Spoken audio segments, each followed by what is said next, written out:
Hey guys, Dr. Greg here, and I just had one of the most enlightening conversations with Hanna Lane, the founder of AWG Bakery. So if you are gluten-free or have dabbled with gluten-free, this is a must listen to or watch conversation. In our conversation, we did a deep dive into Hannah's health journey. She was a dancer for 20 years and had digestive issues and brain fog.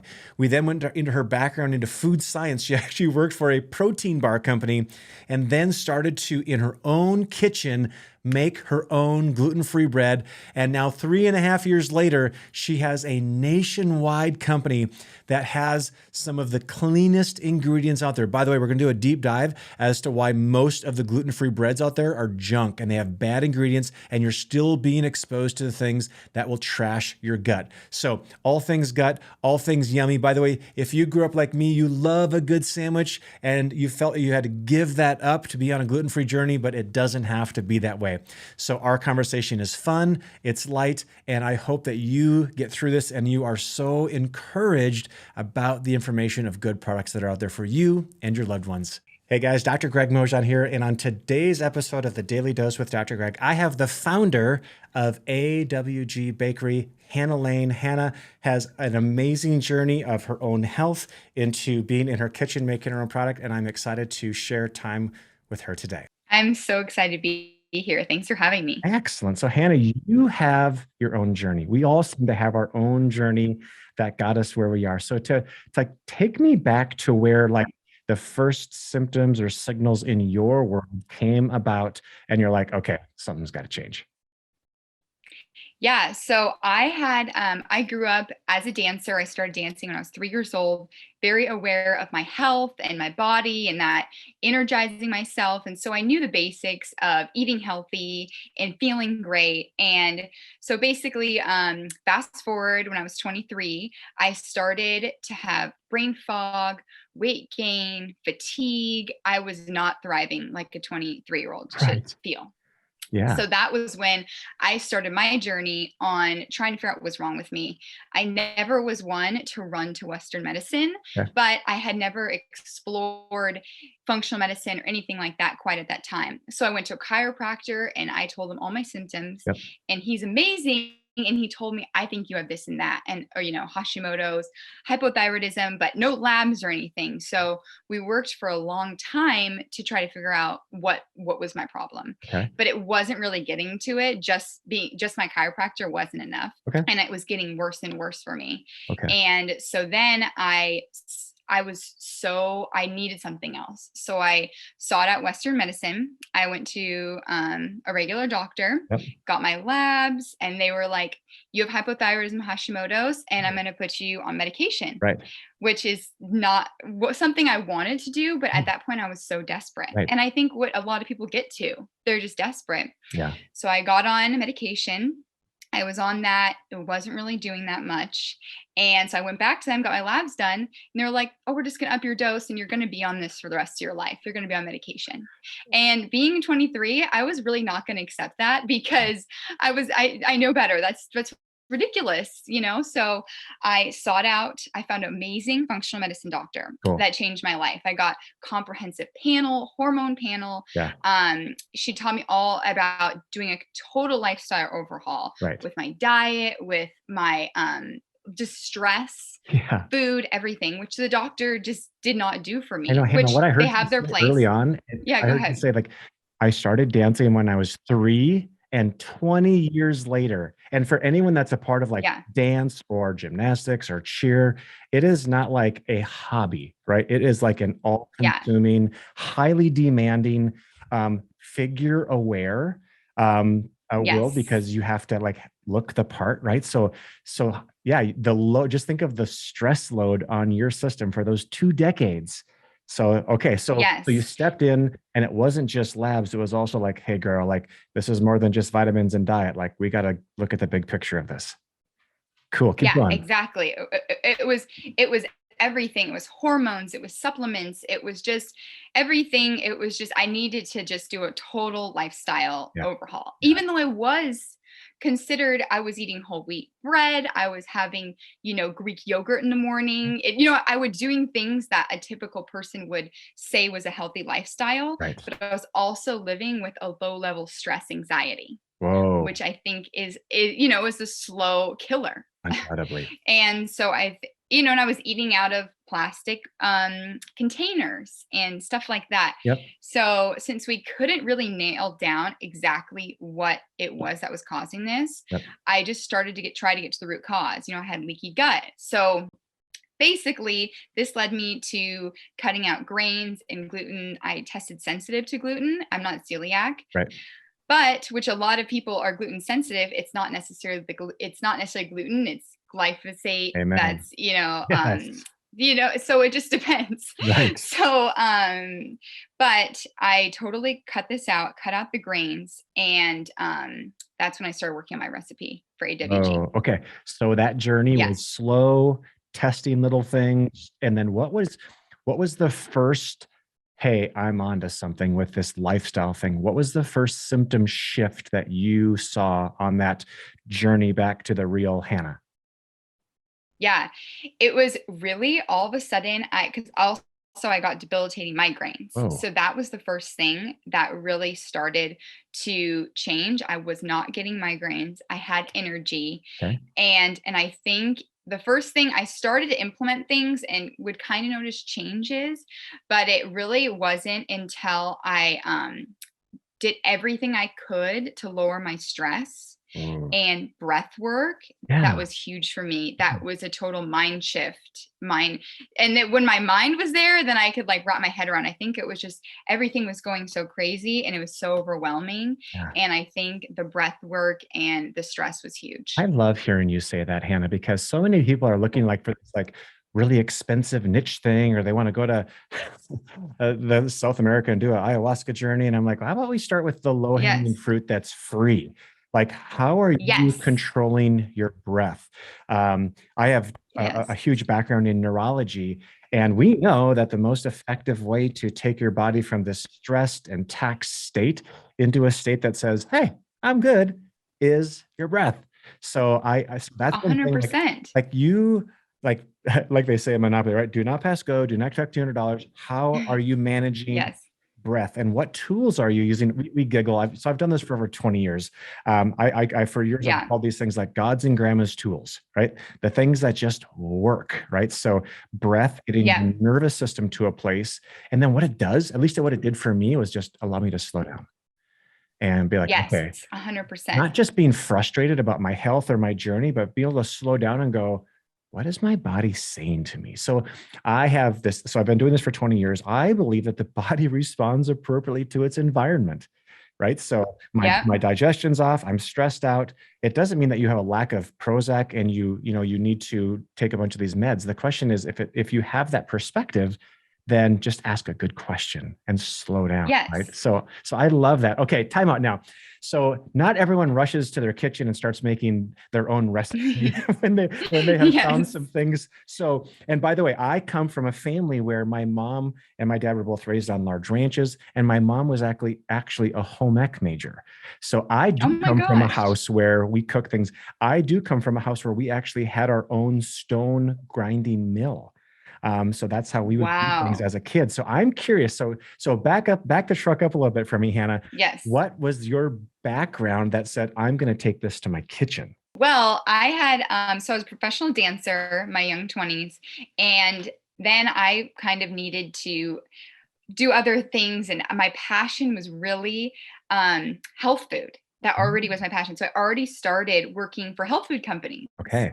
So I worked for a protein bar company, and I became a health coach, and that was really, I loved that. Yes. So that was huge for me.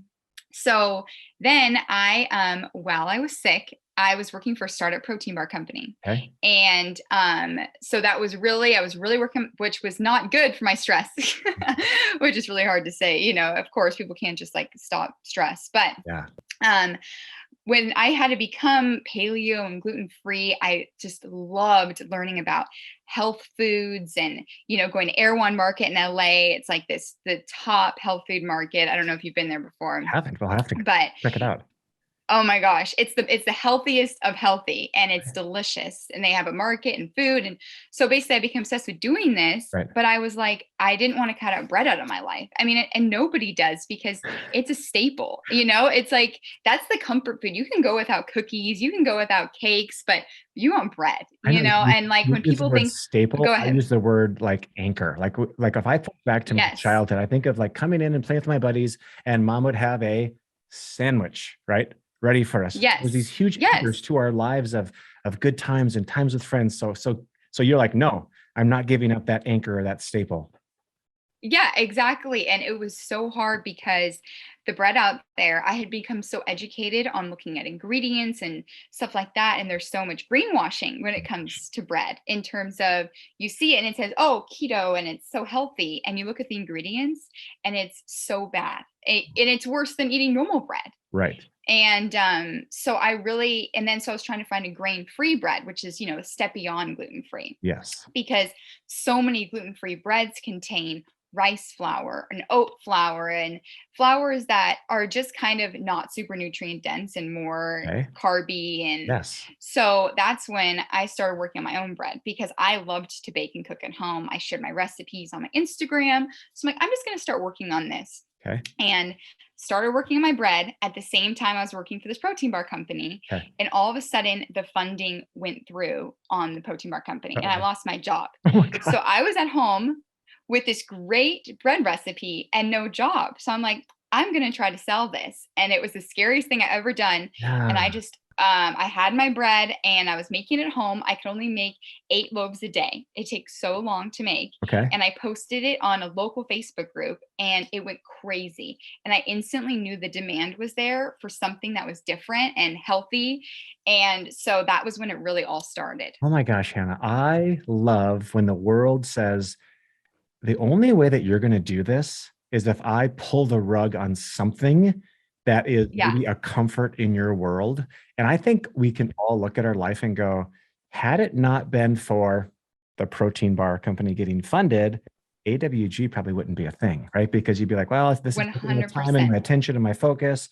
I'll make a few loaves for myself every once in a while. And then all of a sudden you're like, oh, I need to make some money. So, Yeah. and I'm so grateful that you like, because you could have been like, okay, I have experience in protein bars and food startups. I'll go find another one.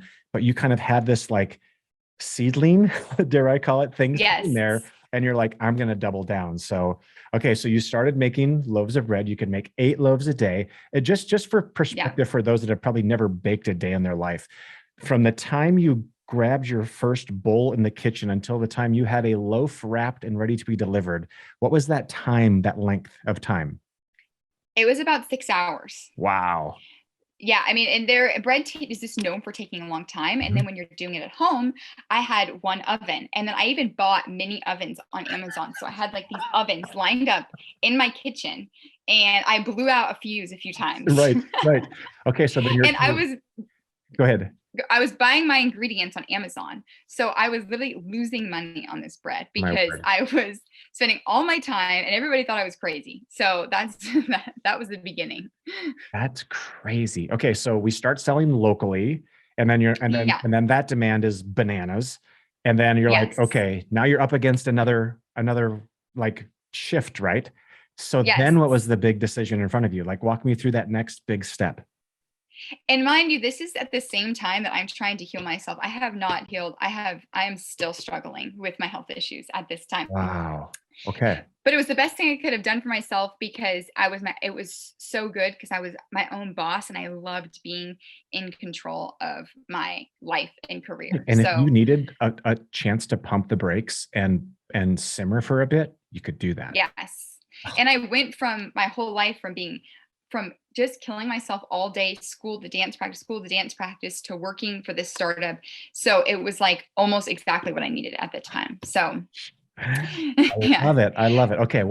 So now you're sold out every day, 8 loaves a day. Yeah. And what's the next step? So I'm losing money. Everybody's telling me I should quit, basically, other than the fact that it's just going so well. And so my aunt actually, who I was super close to, she was actually looking for something to do. So she's like, hey, let's join together. Let's make this a legitimate company. Let's get an office and a bakery, and let's start selling this online. Well, So we had worked basically trying to learn everything we could about business, about bakery, about food, learning to do this from the very beginning. And that's when we started selling nationwide online. oh my gosh. So from the Yeah. time you sold your first loaf locally on Facebook until today, how long are we down the road here together? So it's about 3.5 years. Oh my gosh. Through the pandemic. I sold at home for 6 months, and then now we've been in business 3 years. And how amazing is it that the timing, even with the pandemic, allowed you Yes. guys to continue to operate your bakery and ship to people without them having to leave their house? Yeah, we were only in business for a few months before the pandemic started. So it's been a little crazy to navigate that. You have so many serendipitous timings through this Yeah. journey. Because what if you guys would have went and rented the schwanky storefront right before the pandemic and they're like, sorry, you're shut down. You're like, oh, Yeah. Yeah. I know. That's what we were always wondering. Are we going to be able to get ingredients? What's going to happen? Or the port's going to shut down? I mean, right. not a typical time to be having a business, especially a food business. Hi, everyone. I hope you're enjoying today's episode of A Daily Dose with Dr. Greg. Please stick around for a quick word from our sponsors, and we'll be right back to our conversation with Hanna Lane. Life Boost Coffee offers an incredible variety of organic coffees, and there's an additional benefit to Life Boost. All Life Boost coffees are low acid, which means that if you've had to cut back on coffee before because it irritates your gut, you can enjoy Life Boost without any issues.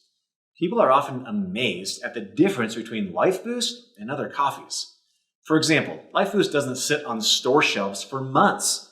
There's no fresher way to get coffee, and it's delivered right to your door.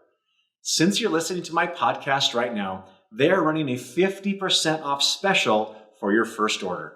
Go to lifeboostdeal.com. I hope you're enjoying this interview with Hanna Lane, founder of AWG Bakery. Hanna was kind enough to offer a special discount code just for you. Use Dr. Greg 10 at checkout on awgbakery.com. That's DrGregHealth 10 for 10% off your order. Enjoy the rest of the show.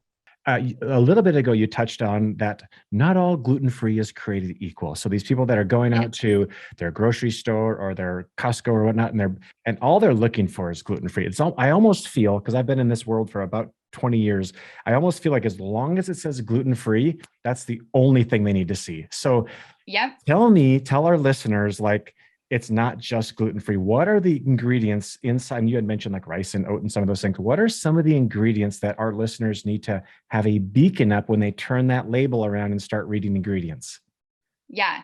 So it's so, like I said about the greenwashing, that's huge for me because the label, you think it's so healthy. Even it will say organic, right? And it's organic, bad ingredients. So, like you said, you go to Costco right now, they have gluten-free breads and you turn them over and the first ingredient is modified wheat starch. And that's just, and all they've done is taken the gluten out of this wheat, but it's just not clean ingredients. You want to find whole food ingredients. And so that's what it really is looking at those ingredients, which makes it, you just can't look at the front and believe the front of a label anymore, which is so sad. I'm sitting here with my jaw down because what you just said, by the way, hopefully listeners, you heard what I just said.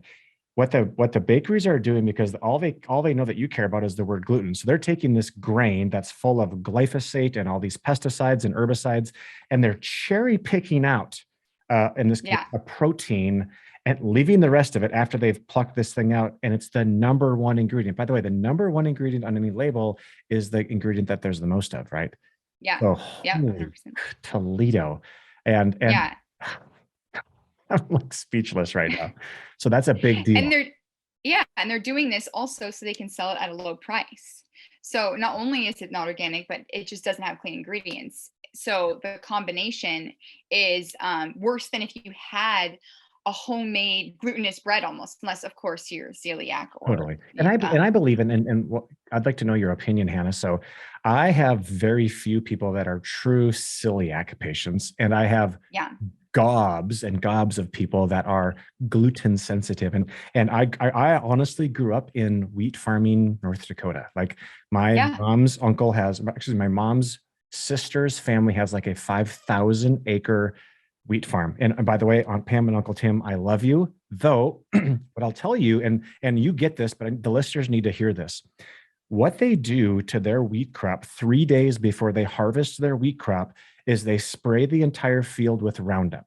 Now I'm not trying to get Bayer to come after me and give me a cease and desist, but so they do it for a couple of reasons. Number one is it dries out the plant. It desiccates is the term that they use. So what happens is, as a farmer, if your product is too moist when you take it to the elevator after you harvest it, you get docked. So it's worthless. The second thing that it does is over the maturing of the plant, green weeds grow in the field. So if you put a green weed through a combine, it is really, really hard on the equipment. And these guys are running like $600,000 combines up and down their fields. So they take this wheat field, and think of wheat. This is a ripe piece of fruit, and they spray it with like weed killer. Let's just call it what it is, right? And then 3 days later, they combine it, and we say it's good to go. So even if you have gluten-free from your local bakery, this stuff is more than likely, if it's not organic wheat, I don't know the exact statistics, but the chance of it having glyphosate exposure is absolutely phenomenally high.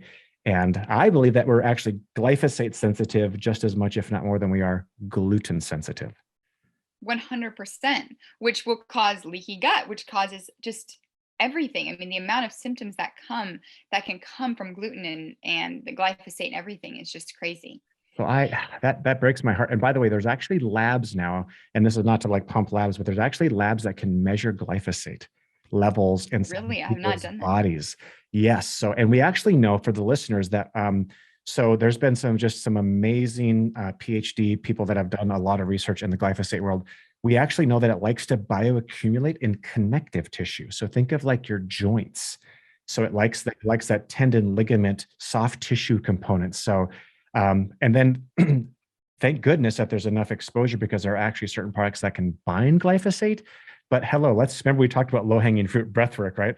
Let's not get worried about trying to get it out. Let's just stop putting it in your body, instead of being like, I'll get it in, but I'll just take it right out. Like, it doesn't work that way. And even an organic wheat has been so genetically modified over the past 100 years 100%. that even that is still so hard for us in the US, at least. Okay. Europe, people say they go over there and they can eat it just fine. And so it just shows you that over here, the wheat is just so messed up. So if there's a listener that's been to Italy, for example, they're like, why can I eat the bread and drink the wine and I'm not impacted? And you're right.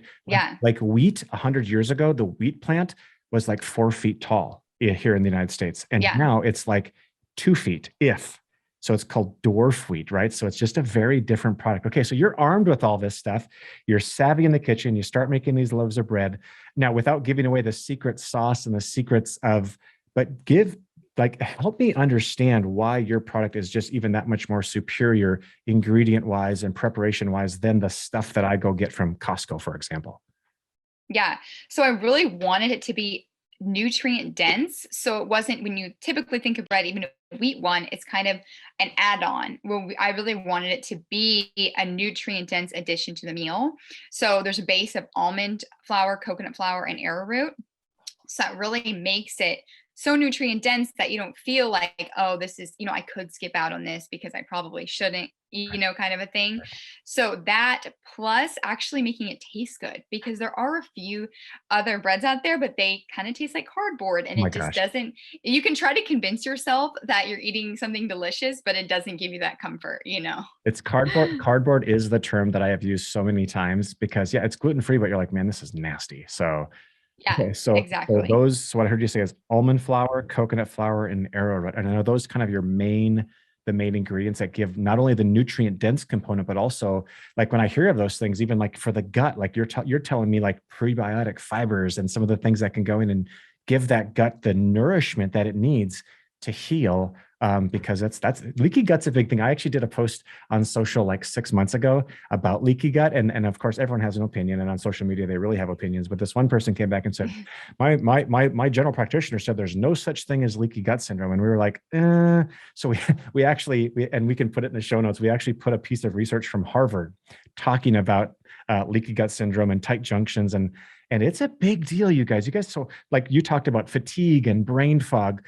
And this is not me talking about leaky gut, but if you have leaky gut, like nothing else is going to function the way that it should. It's going to throw off your hormones, your brain. It's going to throw off your lymphatic system. Like your body takes so much energy to do this digestive process.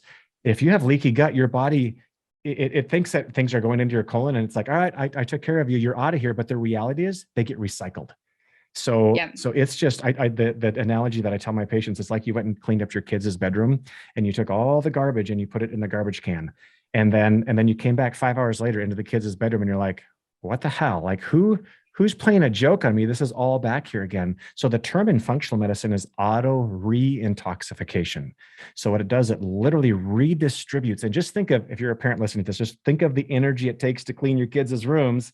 And if 5 hours later it acts as if you did nothing, no wonder why you have fatigue. No wonder why you're weight loss resistant. No wonder why your hormones are a hot mess.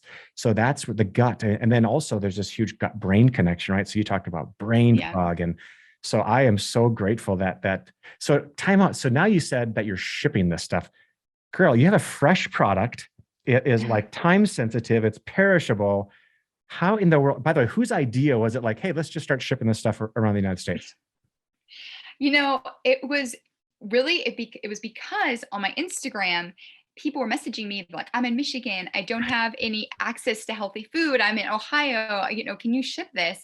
So that was a journey, just learning how to ship a fresh product that has no preservatives in it. Right. So we just have to ship everything priority mail to get there as fast as it can.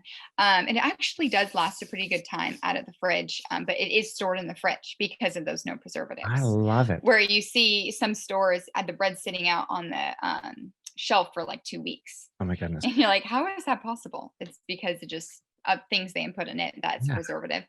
So we were shipping it nationwide, and then we started selling it at local places here in Southern California. Very cool. But it's been huge for the people across the US. That's most of our business, just because they don't have that access. And it's those people who are like, I have not had avocado toast in 10 years. I want bread, So are you telling my best friend in Western North Dakota that there's no A1 market in his backyard? Is that what you're Yes.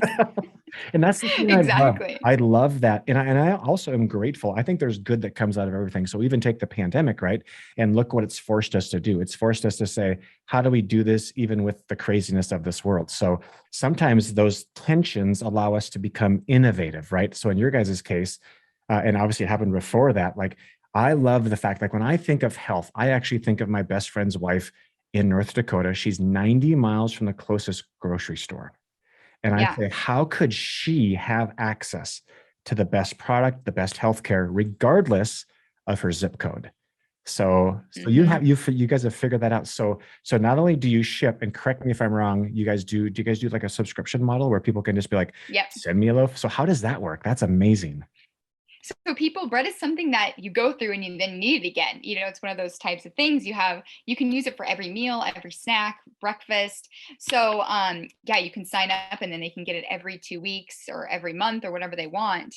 And, it really is that's why we started this, is because I started this and all these people were emailing me. I have Hashimoto's, I have hypothyroidism. There's just this community. And then also people who just want to eat healthy. So we really have both dynamics here of people who just want a clean bread and then people who have those issues. And I love to see people more and more be telling me their stories and telling me how they are becoming advocates for their own health, which I think is so huge nowadays. Like you were saying about the leaky gut, it's like nobody's going to care about your health as much as you do. If you go to a regular doctor, they're not going to help you with the root cause. I'm sorry. That's just kind of what it is. Right. So it's so great. Now people are like, I'm trying to eat healthy. I'm trying to do these things on my own to help with that. So that was huge for us. The thing I love about that, so you have a product and I love it. And here's the other thing that we know: when someone knows that they're doing something that's good for them and they've invested in it, and that in and of itself has its own power.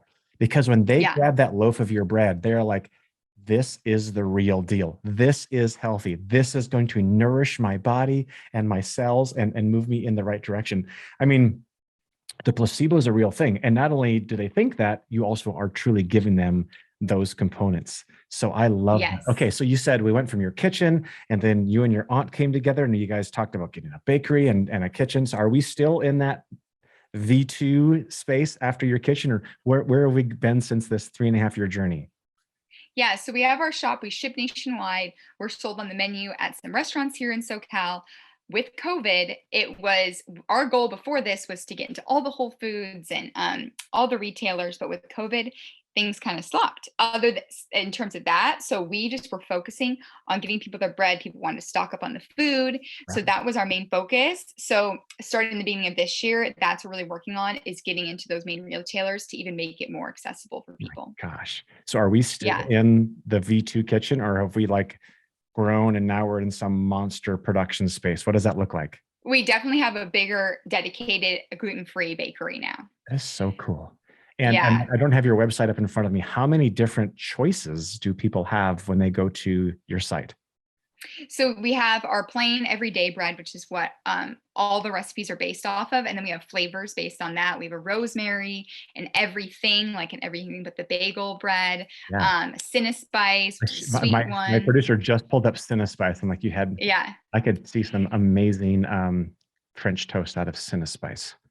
And that's just what's so great about bread in general, is that there's so many things you can do with it. Sandwich, French toast, all the toast. It's just so versatile. So good. Um, Yeah. Gosh, Hannah, this is great. I love just even seeing what these options are and how you're coming along. And then as a company, like, where do you see yourself in 5 years? Like, if your crystal ball worked, what would it tell you? Definitely, hopefully, have more products, even some dessert type products, Yeah. because even those, it's so still limited with this healthy, nutrient dense kind of, but that's also delicious. That's huge. And then being nationwide in retailers would be so great. So it started with you, and then it was you and your aunt, you said? Yeah. And Yeah. how big is your team now? We have 5 people. Oh my gosh. That is Five amazing. people we have our bakery and the bakers, but as far as our like admin stuff, Very it's 5 people. cool. Yeah. So, there's this concept of, or this thought of, being a maker and not a taker. So, like, if someone would have said, "Hey, this is what it's going to look like in 3.5 years," you'd have been like, "Holy Toledo! Like, this is crazy." So, Yes. so now you are legitimately like, you're part of a healthcare team, because we know that food is medicine, right? I've told my patients for years, pay the farmer or pay the doctor. Choice is yours. Yeah. So Yeah. you're really a clutch part inside of that, and that's just got to be an amazing feeling. And definitely, and it's that's what we are. That's our goal now. That's become it, just not a business. It started as a need for people who wanted it, and that's why it got started. And that's why we got into this crazy thing. If we would have known how crazy and difficult this is going to be in the beginning, we might have not done it. I think, yeah, sometimes we're so inside the jar that we can't read the label. So we started Yeah. off the conversation of 20 years of dance and having some symptoms, and we've started a journey. And I don't expect you to say, like, I've never had a symptom again, but so we can kind of pull your health journey full circle. Like, Yes. where is that, and how are you doing from a health standpoint now? Yeah, so a year into my business, I got my Hashimoto's into remission. At the same time, a few years before that, I was thinking about having kids soon, and I was told that it would be really hard to have children at this point, the way my hormones were trashed and everything. Uh-huh. And that was really scary to me, and almost the biggest motivator. I want to feel good, but I want to have kids. Right. So I got my Hashimoto's into remission about a year into my business. I was feeling so great, and I actually got pregnant a year ago. I have an 8-month-old now. Oh my gosh. Yeah. Yeah. So I got my Hashimoto's in remission, and it's been so good because I still have to really be aware of it. When I was pregnant, that was something I really had to be aware of, is making sure. But some people, I know it can throw your hormones off. But for me, being pregnant really, I was so stable during it and after it. So I'm really grateful for that. But it's definitely something I always have to be aware of. But I definitely have become kind of a health junkie. I'm obsessed with like anything health related. I have my red light therapy and my water filter. I have AquaTrue reverse osmosis water filter. So that's definitely a huge thing for me, is just anything health related is big. I love that. I love that. And I think it's important for the listeners to hear the word, you said the word remission. Many people are like, it's gone away. It's never here. And I'm like, actually, that's not how it works. Yes. I many times I use this term, like, think of your body being like an elementary school classroom, and your immune system is like the teacher. And these antibodies, or whatever is causing them, are kind of like those two little boys that are the mischievous ones. And if your immune system is robust, those little boys are at bay. They're in remission, right? They don't have speaking rights. They don't have saying rights. And then in your case, 20 years of dance and stress and bad food choices all came up, and then it took the focus of the teacher, of the classroom, and then those little shenanigan kiddos got to start running the class. And that's why in many cases, and I'm not discounting medicine. There's a time and a place for medicine, though. Yep. What we do know, and so here's the statistics for our listeners. And just a preface, I would be a widower if not for Western medicine. Our first child was born with a cord wrapped twice around her neck. So had there not been an opportunity for an emergency C-section, I would not have a drop dead gorgeous wife and 5 lovely babies. So there's a time and place. So I want to preface this by saying I'm super grateful. Yeah. Now, I also want to tell you that in the world of developed countries, the United States is #1 in emergency medicine. And I just gave you an amazing example of that. When I drive home this afternoon, if I happen to get T-boned by someone doing 90 miles an hour, please don't come rub essential oils and give me a piece of AWG bread. Like, fly me to the emergency room, right? Use the drugs, the surgeries, the screws. Now, the same, and this is all from the World Health Organization when it comes to overall health and wellness. So this is a rating of wellness. Out of 37 developed countries, the United States is 35th. And we spend the most on pharmaceuticals or healthcare. We spend more per person per capita on healthcare than any other country. And we're one of the sickest countries. So it is time to take the keys back to your health. So if you're a listener, it is time to take your keys back. You are the designated driver. Food is medicine. There's a time and a place for a clinician and a journey.